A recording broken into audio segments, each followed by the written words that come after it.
अस्सलामुअलैकुम नाज़रीन, इस वक्त हम मौजूद हैं ईमान साइंस एकेडमी चूनिया कैंपस में, जहाँ पे आज तलबा और तालबात की एक बड़ी तादाद मौजूद है जो कि अपने तालीमी मैदान में जिन्होंने कारकर्दगी की है उनके लिए खुसूसी तौर पर अवार्ड्स का एहतमाम किया गया है।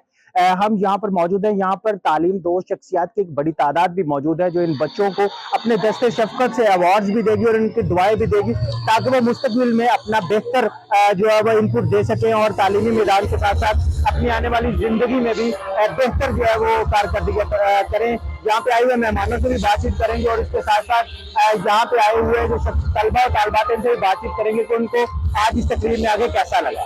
अस्सलाम वालेकुम सर। वालेकुम अस्सलाम सर।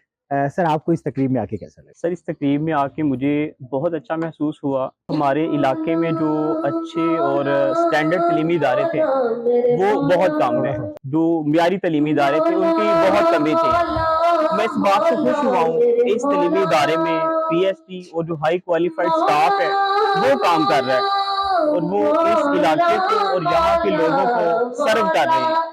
पढ़ेगी बेटी तभी मुआशरा जो है वो आगे तरक्की करेगा। इस अनवान से जो आज की ये अवार्ड फंक्शन है जो इनेकाद किया जा रहा है, इस पे मिस मारिया बतूल मौजूद हैं इस वक्त, जो कि प्रोफेसर हफीज जंजुआ साहब की साहबजादी हैं। प्रोफेसर हफीज जंजुआ साहब जिला कसूर के मायानाज जो उसातिज़ा में उनका शुमार होता है, जो पिछले दिनों रहलत फरमा गए थे। उनके एजाज में आज ईमान साइंस एकेडमी की जानिब से खुसूसी तौर पर जो अवार्ड सेरेमनी की जा रही है। मैम सबसे पहले तो आप ये बताएं कि आपको इस अवार्ड सेरेमनी में आके कैसा लगा?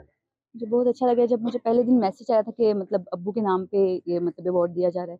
बहुत अच्छा लगा था कि किसी ने उनको मतलब इस तरह से अच्छे तरीके से याद रखा है। चल पास में इतना ज़रूरी है। मैं बचपन से जो है अपने अब्बू से यही सुनती आ रही हूँ कि बेटे अगर ना भी पढ़ें तो उनका गुजारा हो जाता है, लेकिन अगर बेटियाँ ना पढ़ें तो कल को कोई ऐसे हालात आ जाते हैं उन पे या इस तरह का कुछ आ जाता है कि उनको माशरे में अच्छे मुकाम हासिल करने के लिए या तालीम हासिल करना लड़कियों का ज़्यादा ज़रूरी है। तो मेरे अब्बू मुझे भी सबको भी वैसे कहते थे क्योंकि सभी को अपने बच्चों की तरह समझते थे, तो सबको ही वो ये कहते थे जो भी उनके घर मिलने आता था या जिसके पास हो जाते थे कि अपनी बच्चियों को ज़्यादा से ज़्यादा तालीम दिलवाएं आप लोग। और मेरा भी उनके लिए मतलब यही था कि अपने बेटों से ज़्यादा मुझे कहते रहते थे हर वक्त कि आपका पढ़ना ज़्यादा ज़रूरी है, आपका पढ़ना ज़्यादा ज़रूरी है, और जहाँ मैं कहती थी मतलब उस फील्ड में वो मुझे भेजते थे। तो मेरी सब वालिदैन से ये दुआस है कि अपनी बेटियों पे एतमाद करें और उनको अच्छी फील्ड्स में जाने की परमिशन दें। तालीम के लिए हमेशा कोशा और माहिर तालीम मोहम्मद अफजल शाहीन की याद में भी आज यहाँ पे जो है वो इस तकरीब को सजाया गया है और यहाँ पे खुसूसी तौर पर मोहम्मद अफजल शाहीन अवार्ड दिया जा रहा है। मेरे साथ इस वक्त अफजल शाहीन साहब के भाई रमज़ान शाहीन साहब मौजूद है। ईमान साइंस एकेडमी की इस काविश को आप किस नज़र से देखते हैं? माशाल्लाह जी, बहुत ज़बरदस्त काविश है ये जो है ना, चूनिया के अंदर एक नई रवायत जो है ना वो डाली है कि अपने लेजेंड्स हजरात को जो है ना वो याद किया जा रहा है और वो इस किस्म के अवार्ड दिए जा रहे हैं। तो ये हमारे लिए और उन के लिए भी जो है ना बख्शिश का बायस बनेगी इंशाल्लाह जी। तो आप सर क्या कहना चाहते हैं, बच्चियों की तालीम कितनी ज़रूरी है सोसाइटी को आगे बढ़ाने के लिए? बच्चियों की तालीम जो है इंतहाई ज़रूरी है, क्योंकि एक लड़का पढ़ता है, मेल पढ़ता है, तो उसका फ़ायदा सिर्फ एक मर्द को होता है।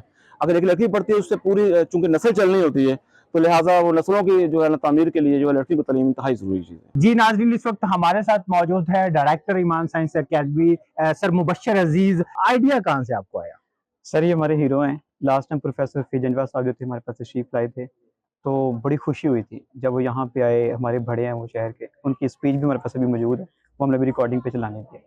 फिर अफजल शाहीन साहब हमारे लेजेंड हैं, हमारे शहर में उनका बड़ा नाम है, उनके हज़ारों स्टूडेंट्स हैं। रमज़ान शाहीन साहब वो हमारा सरमाया थे। रियाज साहब भी ऐसे हैं, रियाज साहब के भी हज़ारों स्टूडेंट्स हमारे शहर में और दीगर इलाकों में मौजूद हैं। ये सब लोग हमारे शहर का सास हैं, इनको हम भूल कैसे सकते हैं? सवाल ही है।